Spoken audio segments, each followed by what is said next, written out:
morning, welcome to Council Watch. Well, back when I started doing this channel, I did mention that I would also do my very best to try and praise good work as well as criticise the dodgy stuff that we've seen over quite a few videos now. And I think this is probably a good moment to talk about a meeting where the actual behaviour was really good. But more than that, my two friends, Councillor Pearce and Councillor Brooks, I thought did a really good job and actually came up with some pretty useful stuff.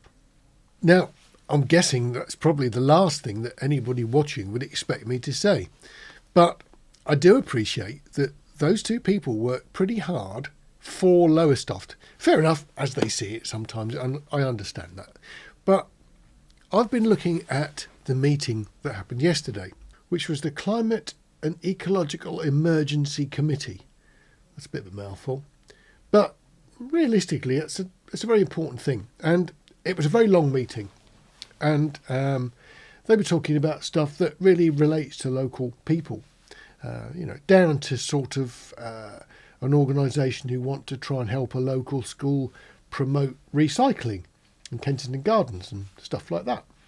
So it is actually worthy stuff, and it's the sort of stuff that really gets quite bad press, I think, because it's not particularly exciting to be green and ecologically conscious, but it is the sort of thing that most of us could do something about. And I'm probably the worst person to actually do it. My black bin is fuller than my blue bin by a long way. But one thing in that meeting did niggle a bit. And it's nothing to do with the conduct and it's nothing to do with the councillors. But it's just something that I feel pretty strongly about. And it's not anything to do with ecology. It's students. 14, to consider public transport. Apologise it's so late, Wendy. And alternative methods of travel and relevant actions. To 14.1a, receive an update from the Public Transport Working Group.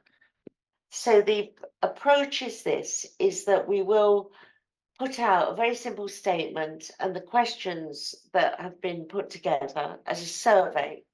Now it has been emailed, everybody should have it on there. Yeah, I was just looking at it, yeah. There you go, there's the questions. Yeah. It's a very straightforward survey that's been pointed out by Sarah that staff are under tremendous pressure at the moment for work, and probably won't have time to analyse the data. So John and I were wondering, and Graham, if the climate emergency budget could stretch to us finding a student or somebody who might, as part of their project work, analyze the data for us. So we want two things. One, the climate emergency recommending that the Lowestoft Town Council endorses this statement and survey questions, and it publicises it on our website. And that secondly, that it agrees to finance the payment for a student or somebody who's capable of analysing the data. I don't imagine it being an absolute fortune. So it's two-pronged. John might probably got more to add. John? I taught in a college for a long time, and that meant 16 up to 20, 22-ish, that sort of age group. And very frequently we'd get asked if students could do things for outside organisations. And a few of them were worthy enterprises, and most importantly, they were useful stuff for the courses that the students were on. But we also got asked an awful lot of times to do projects that were focused on saving money. As in, we don't want to spend a lot of money, we don't want to go and pay somebody properly. We thought a student would like to do it and we can pay them cheap. I don't have any problem with the question, first of all, so that part. I don't have any problem in principle with putting up my hand to support some funding for a student or other to collate the data and present it in a format. My only question was going to be, how are you going about sourcing this help? Bearing in mind that in a month's time, we're at the end of term. So might be best to actually ask Rachel whether she can find someone within the college who's willing to do this and agree an hourly rate that can then be used for budgeting. You want something done. The officers of the council are a bit short of time. So how do we get it done? We find a student. Well, by definition, students don't know much. Some know more than others, of course, but in general, they're actually at college to learn how to do things. Now, the one thing it hasn't seemed to have sort of sunk in is that very often students are very good and perhaps a bit more advanced. So, typical student, you only really want to work for you the better ones. You want the ones that will do a job without needing much supervision. Obviously, there's very little point saving money, getting somebody in and then discovering that one of the officers of the council has to work with them all the time because they're not actually equipped with the skills they need to actually do the job that you've took them on for. So even if you're honourable and you decide to pay them whatever the national minimum wage is for their age, they might actually not be particularly useful employees because they might never have done what you're asking them to do, and they might be the most willing person in the world, but they're students and they need supervision. Now, it struck me that there is a sort of bit of a misunderstanding about surveys. If you pick the wrong group of people to get your data from, you can skew a survey to any particular point you like. I mean, one of the first things I taught, actually, when I was at college in my first year of teaching, I was teaching A-level communication studies, which on the surface seemed really boring, and to be honest, it was. But some of the stuff was really quite interesting, as I discovered as a new teacher, sort of reading the rules on what I had to teach. And there's a way that you construct a survey is a very scientific one, because, I mean, let's use this group of people, the Climate and Ecological Emergency Committee. Let's use them as a sort of typical group of people.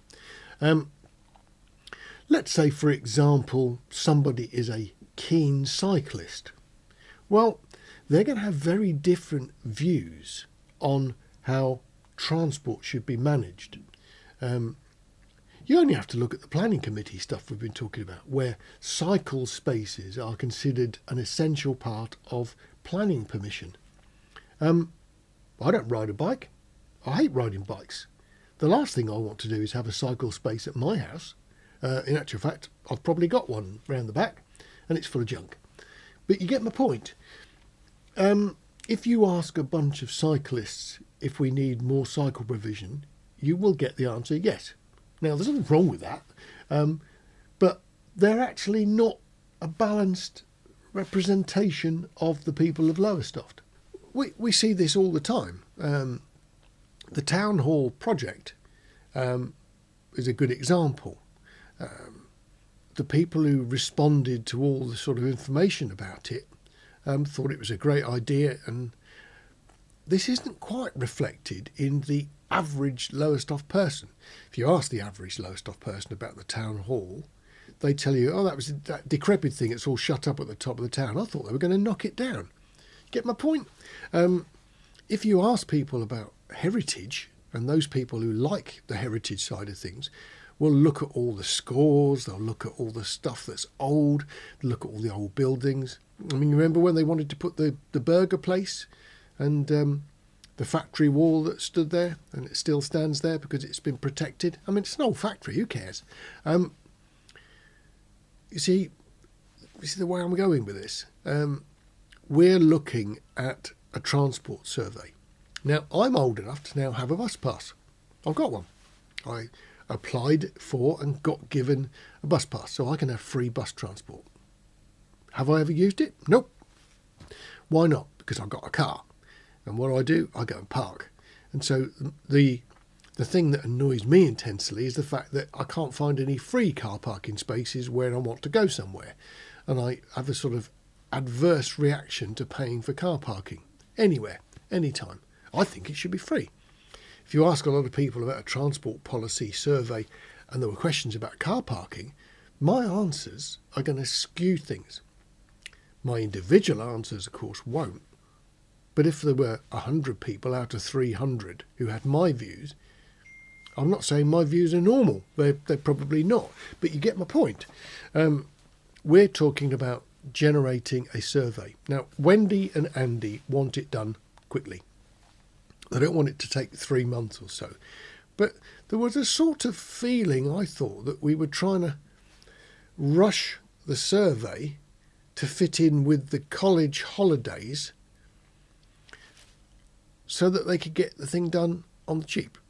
And I may be completely wrong about that. And if I am, I do apologise, because maybe it's just that there is a student they're thinking about, maybe a really good one. But my experience of employing students, and I've done it for a long time. In actual fact, I started employing students for my entertainment work back in about 1994. And for the first few years, we had some really excellent students, you know, the best ones in the group. I took them, I employed them, and I paid them a decent amount of money. It wasn't a huge amount of money, but it was certainly minimum wage or above. And I think I got a good deal. You know, I was providing proper training because they were doing real work. A lot of them were able to do it independently, didn't need me to supervise them, and lots of those people carried on working. Some of them are still working for me now, even though they're now old, because I'm incredibly old. So it was sort of career enhancing.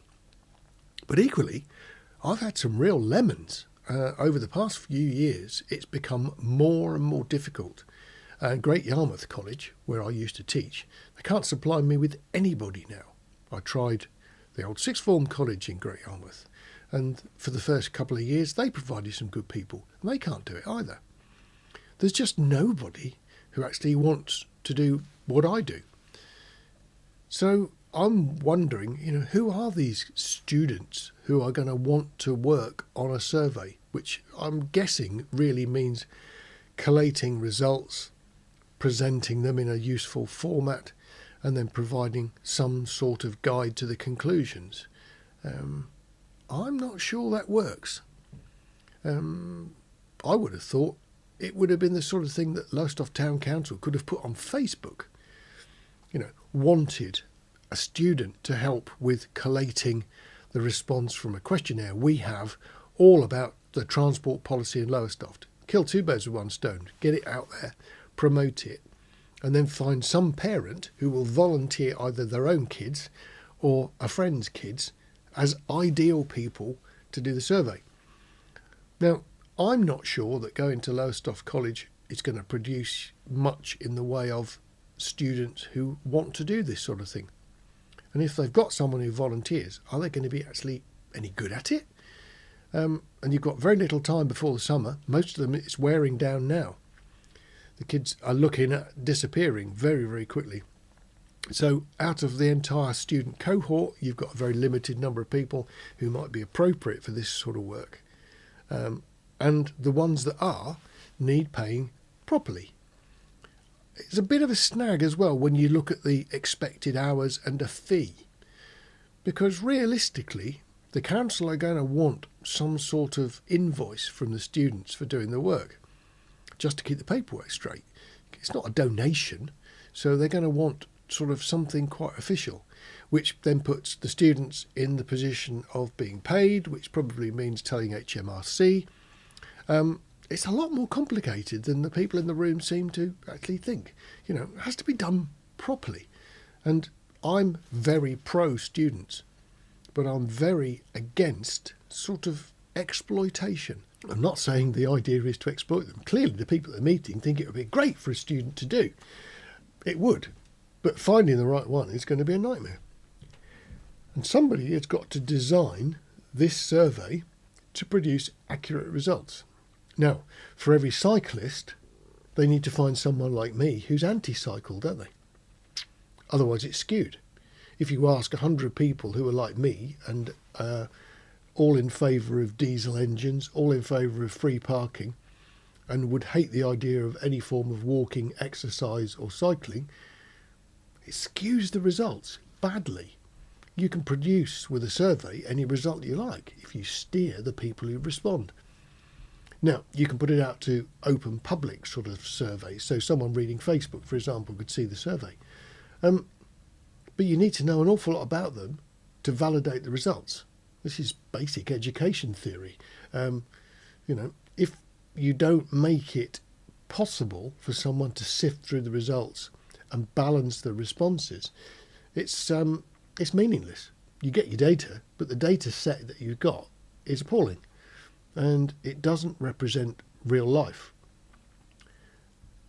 Other things that we've done in LOWESTOFT, where we've asked people their opinion on things. Sometimes when you read those results in the paper, you think, what planet were those people on?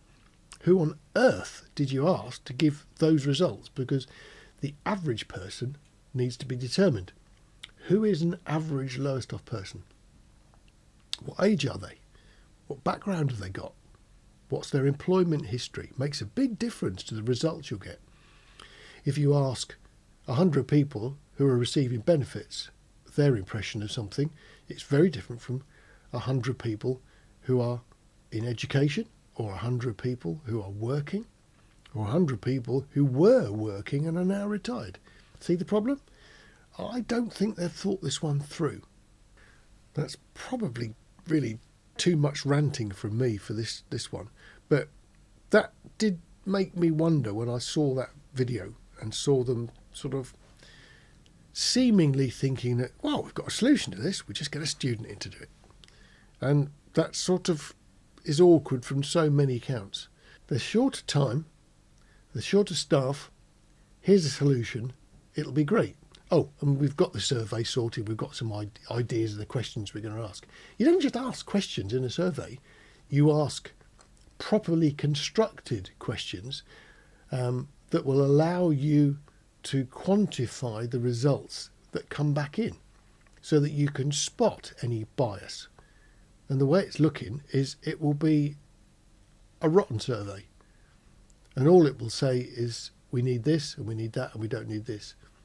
And if that then gets implemented, it could be a complete pain in the bum. It might not even be appropriate. Will there be any questions for idiots like me? Probably not. Do you think it's good to have an ecologically balanced transport policy? Yes. Do you think we should encourage people to do things that are healthy for them? Yes. Do you think it should be better for the green people? Yes. Would you do it? Not on your life. See the problem?